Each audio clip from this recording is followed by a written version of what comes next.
experts have reunited at the COP22 in Marrakesh to share country experiences in reducing livestock emissions under the Paris Agreement.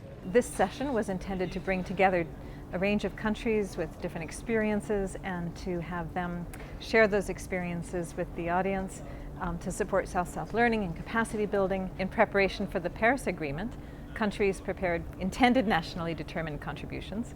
We know from analyzing those that more than 100 countries have committed to reducing their emissions in the agriculture sector, and 61 of those countries have committed to reducing emissions in the livestock sector. Presenters shared their national approaches in monitoring, review and verification of emissions from the livestock sector. Uruguay is a livestock country. We dedicate more than 2/3 of the total area of the country to grazing in natural grasslands, and we produce grass-fed beef for us, but mostly for international markets. 75% of all national emissions come from agriculture. We decided that the best strategy was to go for an approach based on reducing the emissions intensity, because we don't have technology available to produce more food with less emissions in absolute terms. But we have technology to produce more food with the same emissions. Costa Rica, for the MRV system, we don't see it only for a subsectoral level. We see it as a national level. We have this system that we're constructing right now that is called the CINAMEC, but actually is a system that will recollect all information that we need as a country for climate change, for UNFCCC processes. We are now looking at that as negotiators, and we're looking forward for the way forward on Sub-Saharan agriculture. So the highest emission we have is about 55%, which is a rural mixed agricultural system, mainly limited in the highland areas above 1,500 meters. And the lowest or small emission is we have the small and medium commercial, which is again followed by the pastoral and agro-pastoral systems. So the largest is from agro-pastoral and small, medium mixed agricultural system. There is a lot of people behind livestock production, and it's in Brazil, especially on the dairy sector.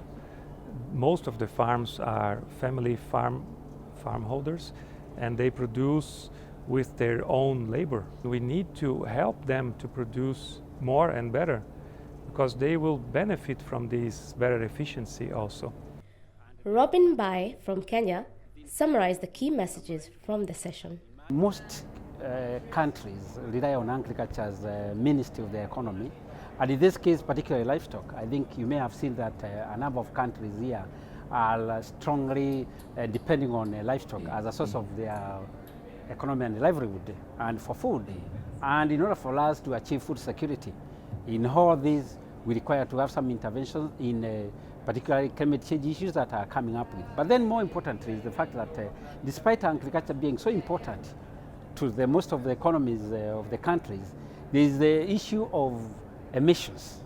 If you have good management, efficient management, like of a dairy herd, or even in the pastoral systems, if you have good management of pasture, so that you don't degrade the area, you can still be improving or contribute towards reduction.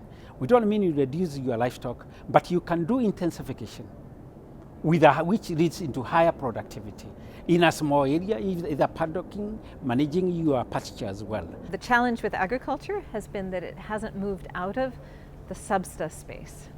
It has not moved into the UNFCCC mechanisms related to implementation, related to capacity building, related to funding, and really that's where we need to go now. I'd love to see COP22 produce a decision on agriculture for us to be able to move out of the space of workshops and just the country pledges to provide the resources, especially the finance, to enable countries to start to address adaptation and mitigation in a coordinated way.